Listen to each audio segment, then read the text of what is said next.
வணக்கம். Jegan capital zone. இந்த video ஆங்கிலத்தில் போட்டிருக்கேன். இப்போ தமிழில் போடலாம் அப்படின்ட்டு ஒரு எண்ணம். பெரும்பாலான மக்கள், எளிய மக்கள் கேட்குற கேள்வி என்னென்னா வந்து பார்த்திங்கன்னா, சிறு வர்த்தகள் ஷார்ட் ஷட்டில், ஷார்ட் ஸ்ட்ராங்கிள் பொசிஷனலுக்கு எது நல்லாயிருக்கும்? ஸோ இன்ட்ராடேக்கு எது நல்லாயிருக்கும்? பொசிஷனலுக்கு எது நல்லாயிருக்கும்? வீக்லிக்கு நல்லா இருக்குமா? மந்த்லிக்கு நல்லா இருக்குமா? என்ன விதமான லாபகரமான யுக்தி எது? எதில் ரிஸ்க் அதிகமாக இருக்குது? எப்படிப்பட்ட ஸ்ட்ராட்டஜி யாருக்கு உபயோகமாக இருக்கும் அப்படிங்கிறத பற்றி இந்த காணொலியில் உங்களுக்கு தெளிவாக விளக்குறேன். சரிங்களா?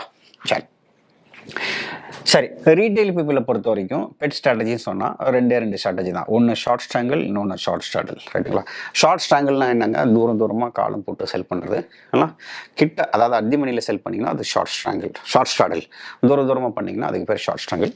நீங்கள் பார்த்தீங்கன்னா தெரியும், வந்து ஷார்ட் ஸ்ட்ராங்கிள் நீங்கள் எவ்வளோ தூரமாக போகிறீங்களோ அதை பொறுத்து 80% வின் ரேட் இருக்கும். அப்படியே விட்டுட்டிங்கன்னா, அட்ஜஸ்ட்மெண்ட்டே பண்ணலைன்னா தூரமாக 3 ஸ்டாண்டர்ட் டிவியேஷன், இல்லைன்னா வந்து பேங்க் நிஃப்டியாக இருந்தால் 2000 3000 பாயிண்ட் தள்ளி, நிஃப்டியாக இருந்தால் 700 1000 பாயிண்ட் தள்ளி அப்படி நீங்கள் பண்ணிங்கன்னா உங்களுக்கு 80% வின் ரேட் இருக்கும். ஷார்ட் ஷட்டிலை பொறுத்த வரைக்கும் உங்களுக்கு 60% தான் வின் ரேட்டு. ஏன்னா நீங்கள் அத்திமணியில் பண்ணுறீங்க.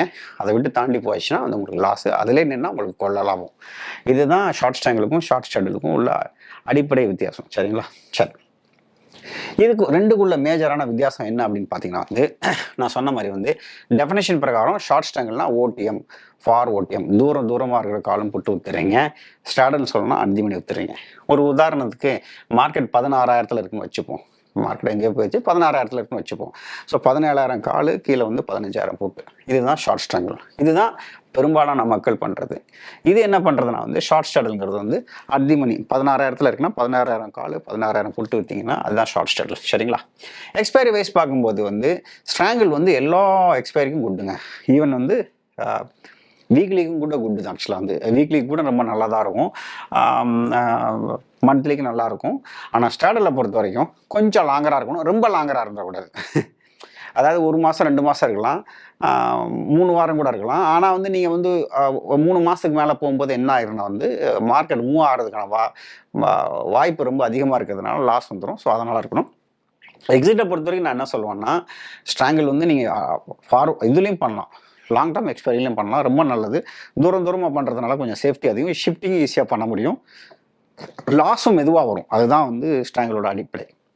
சரிங்களா? என்னை பொறுத்த வரைக்கும் ஸ்டாடலும் சரி, ஸ்ட்ராங்கிளும் சரி, நீங்கள் வீக்லியில் பண்ணாமல் இருக்கிறது நல்லது. வீக்லியில் இன்ட்ராடேயில் பண்ணிக்கலாம், தப்பு கிடையாது. பட் பொசிஷனல் பண்ணாமல் இருக்கிறது நல்லது. ஏன்னா வீக்லியை பொறுத்த வரைக்கும் லாபமும் அதிகமாக வரும், நஷ்டமும் அதிகமாக வரும். நான் சொல்கிறது வீக்லி பொசிஷனல், ஸ்ட்ராங்கிளாக இருக்கட்டும், ஸ்டாடலாக இருக்கட்டும், லாபமும் அதிகமாக வரும், நஷ்டமும் அதிகமாக வரும். அதனால் நாங்கள் பெரும்பாலும் வந்து நான் என்ன பண்ணுவேன்னா மந்த்லியில் தான் பண்ணுவேன். மந்த்லியில் பண்ணிவிட்டு 2 வாரத்துக்கு முன்னால் வெளியில் போயிடுவேன்.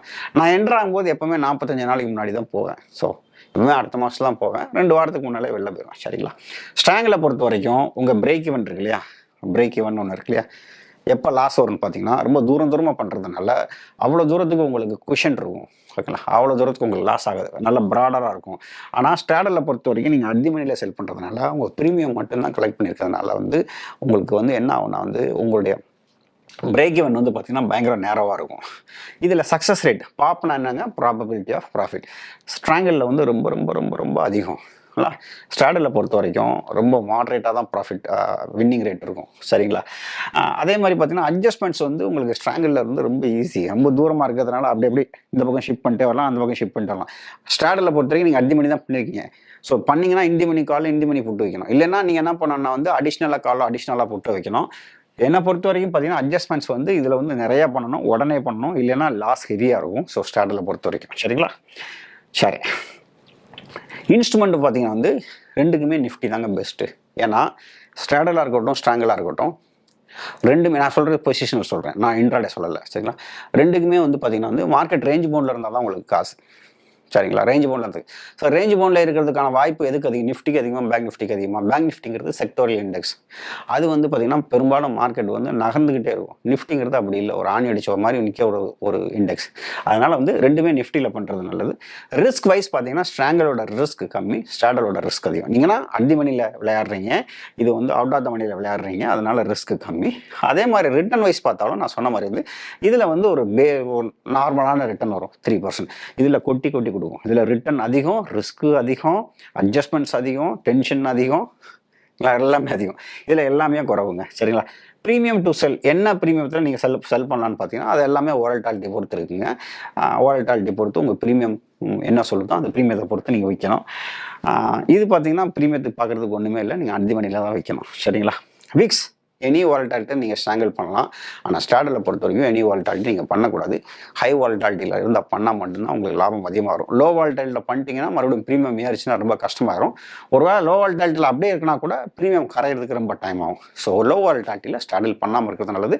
ஸ்ட்ராங்கிள் நீங்கள் பண்ணலாம். ஏன்னா வந்து அதுக்குள்ளேயே உங்களுக்கு டிகே வேகமாக ஆரம்பிக்கும். அவுட் ஆஃப் த மணியில் டிகே வேகமாக ஆரம்பிக்கும். அடி மணியில் கொஞ்சம் லேட்டாக தான் ஆரம்பிக்கும். ஸோ அதுதான் அதில் உள்ள சிக்கல். சரிங்களா? ஸோ இந்தியன் மார்க்கெட்டுக்கு பார்த்தீங்கன்னா வந்து நான் சொன்ன மாதிரி வந்து இந்தியன் மார்க்கெட் வந்து ஒரு ஹை பீட்டா மார்க்கெட். ரொம்ப அதிகமாக மூவ் பண்ணக்கூடிய மார்க்கெட்டு, ரொம்ப ப்ரீமியம் அதிகமாக இருக்கக்கூடிய ஒரு மார்க்கெட்டு. சரிங்களா? ஸோ நீங்கள் வந்து ஷார்ட் ஷட்டில் எடுத்தீங்கன்னா இப்போ 400 பாயிண்ட் ப்ரீமியம் கலெக்ட் பண்ணுறீங்கன்னு வச்சுக்கோங்க நிஃப்டியில். 400 பாயிண்ட் உடனே மூவ் ஆயிரும், உடனே நகர்ந்துடும். அந்த ஹை பீட்டா மார்க்கெட்டாக இருக்கிறதுனால உங்களுக்கு பிரேக் ஈவன் வந்து ரொம்ப தூரமாக இருக்கிறது நல்லது, கிட்ட இருக்கிறத விட. எதில் உங்களுக்கு கிட்ட இருக்குது? ஷார்ட் ஷட்டில் கிட்ட இருக்குது. அப்போ ஷார்ட் ஷட்டில் எடுத்திங்கன்னா வேகமாக போய் உங்கள் ஷார்ட் ஷட்டரோட பிரேக் ஈவனை தொட்டுருவோம்.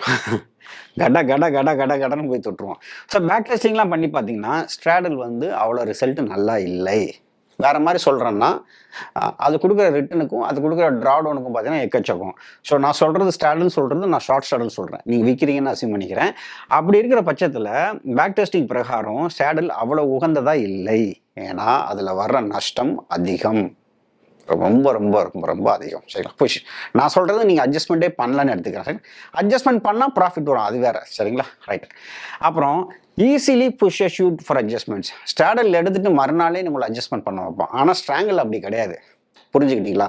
அப்போ அறிமுகத்தில் யாரெல்லாம் பங்குச்சந்தைகளை வராங்களோ அவங்களாம் இந்த ஸ்டாடல் பொசிஷனல் ஷார்ட் ஸ்டாடல் மந்த்லியில் பண்ணாமல் இருக்கிறது நல்லது. ஷார்ட் ஸ்ட்ராங்கிள் எடுத்துகிட்டு பண்ணாங்கன்னா அது உத்தமமாக இருக்கும். ஷார்ட் ஸ்டாடல் வந்து ரொம்ப ஆபத்தானது. அதுக்கு நல்ல எக்ஸ்பீரியன்ஸ் வேணும், அனுபவம் வேணும். அட்ஜஸ்ட்மெண்ட் பண்ணி உங்களுக்கு நிறைய அனுபவம் இருந்தால் பண்ணலாம். சரிங்களா? ஹை மார்ஜின் ஃபார் அட்ஜஸ்ட்மெண்ட்ஸ் அடிஷ்னலாக வைக்கணும் ஷார்ட் ஷட்டிலுக்கு. சரிங்களா? ஏன்னா விளாடுறதே 5 மணி விளாடுறீங்க, மறுபடியும் நீங்கள் எந்தி மணி மாற்ற வேண்டியிருக்கும். இல்லைன்னா அடிஷ்னலாக வைக்கணும், அடிஷ்னலாக காசு வேணும். ஷார்ட் ஸ்ட்ராங்கிளுக்கு தேவையில்லைன்னா இல்லை, அந்த உள்ளதே அப்படியே நீங்கள் என்ன பண்ணலாம், ஷிஃப்ட் பண்ணிக்கலாம். அடிஷ்னலாக காசு இருந்தால் பண்ணலாம். ஸோ ஷார்ட் ஸ்ட்ராடலுக்கு வந்து உங்களுக்கு மார்ஜின் அதிகம், ரிஸ்க் அதிகம், பிரேக் ஈவன் ஈஸியாக டச் பண்ணிடும், அட்ஜஸ்ட்மெண்ட்டும் உங்களுக்கு வேகமாக பண்ணணும். அதுக்கு தகுந்தாப்புல ரிவார்டு இருக்கும். சரியா? ஸோ ஷார்ட் ஸ்டாடலுக்கு என்ன சொல்யூஷன்? இல்லைங்க எனக்கு ஷார்ட் ஸ்டாடல் தாங்க பண்ணணும், அதில் தான் லாபம் அதிகம்னு சொல்லிட்டீங்களே. என்ன பண்ணலாம்னா 2 ஃபிக்ஸ் பண்ணலாம். ஒன்று வந்து என்னென்னா ஒரே நேரத்தில் ஒரே நாளில் ஷார்ட் ஸ்டாடல் போடாதீங்க. ஒரு ஷார்ட் ஸ்டாடல் போடுங்க, அடுத்த வாரம் ஒரு ஷார்ட் ஸ்டாடல் போடுங்க. எல்லா காசையும் ஒரே ஷார்ட் ஸ்டாடலில் போட்டிங்கன்னா அப்புறம் பார்த்தீங்கன்னா எல்லா காசுக்கும் சேர்த்து அட்ஜஸ்ட்மெண்ட் பண்ணி கஷ்டப்படணும். இந்த வாரம் ஒரு ஷார்ட் ஸ்டாடல், அடுத்த வாரம் ஒரு short Stradale, time based short Stradale நான் பொசிஷனல்லே பண்ணலாம். சரிங்களா? நம்பர் 1. நம்பர் 2 என்னென்னா வந்து மார்க்கெட் இவ்வளோ தூரம் மூவ் ஆன் அவுட்டு, ஒரு 500 பாயிண்ட் மூவ் ஆன் அவுட்டு நான் பண்ணுவேன், 400 பாயிண்ட் மூவ் ஆன் அவுட்டும் பண்ணுவேன் அப்படின்னு சொல்லிட்டு நீங்கள் ஷார்ட் ஸ்டாடல் எடுத்தீங்கன்னா உங்களுக்கு ஓரளவுக்கு ரிஸ்க் குறையும். 10 ஸ்டாடல் எடுக்க வேண்டியதை நீங்கள் பிரித்து டைவர்சிஃபை பண்ணி எடுத்திங்கன்னா உங்களுக்கு ரிஸ்க் குறையும். ஏன்னா சில ஸ்டாடல் உங்களுக்கு நல்ல ப்ராஃபிட் கொடுக்கும், சில ஸ்டாடலுக்கு அட்ஜஸ்ட்மெண்ட்ஸ் தேவைப்படும், சில ஸ்டாடலுக்கு லாஸ் வரும், சில ஸ்டாடலுக்கு ப்ராஃபிட் வரும். ஸோ அது ஓவராலாக பார்த்தீங்கன்னா ப்ராஃபிட் வரும். அதுதான் இதில் நல்லது. Wait and trade for better for short straddle. இது நான் பேக் டெஸ்ட் பண்ணிட்டேங்க. வெயிட் அண்ட் ட்ரேட் என்ன அர்த்தம்னா நீங்கள் ஷார்ட் ஸ்டாடல் ஒன்றே எடுத்த மாதிரி நினச்சிக்கணும். புரிஞ்சுக்கிட்டீங்களா? நினச்சிக்கணும், எடுக்கக்கூடாது. எடுத்துக்கிட்டு அதுக்கு அட்ஜஸ்ட்மெண்ட் மட்டும் நீங்கள் பண்ணிங்கன்னா உங்களுக்கு லாபம் நல்லா வரும். அதுதான் wait and trade is better for short straddle. புரிஞ்சுக்கிட்டீங்களா? ஏன்னா ஷார்ட் ஸ்டாடல் லாபகரமாக இல்லை. இந்தியன் மார்க்கெட்டில் 10 வருஷத்துக்கு பேக் டெஸ்ட் பண்ணியாச்சு, அது உறுதியாக இருக்குது. சரிங்களா? ஸோ சும்மா எடுத்துகிட்டு அட்ஜஸ்ட்மெண்ட்டே பண்ணாமல் இருந்தீங்கன்னா உங்களுக்கு லாபம் கிடையாது. ஆக ஷார்ட் ஸ்டாடல் எடுத்து நீங்கள் ப்ராஃபிட் பண்ணுறீங்கன்னா நீங்கள் அட்ஜஸ்ட்மெண்ட்டில் தான் ப்ராஃபிட் பண்ணுறீங்கன்னு அர்த்தம். இதோட உள்ள அர்த்தம் அதான், உள்ளார்ந்த அர்த்தம் அதான். அதுக்கு நீங்கள் ஷார்ட் ஸ்டாடலே எடுக்காமல் வெறும் அட்ஜஸ்ட்மெண்ட் மட்டுமே பண்ணிட்டு வரலாம். ஸோ வெர்ச்சுவலாக ஷார்ட் ஸ்டாடல் எடுத்துக்கோங்க, ரியலாக அட்ஜஸ்ட்மெண்ட் எடுத்துக்கோங்க, உங்களுக்கு லாபம் கொட்டி கிடைக்கும். சரிங்களா?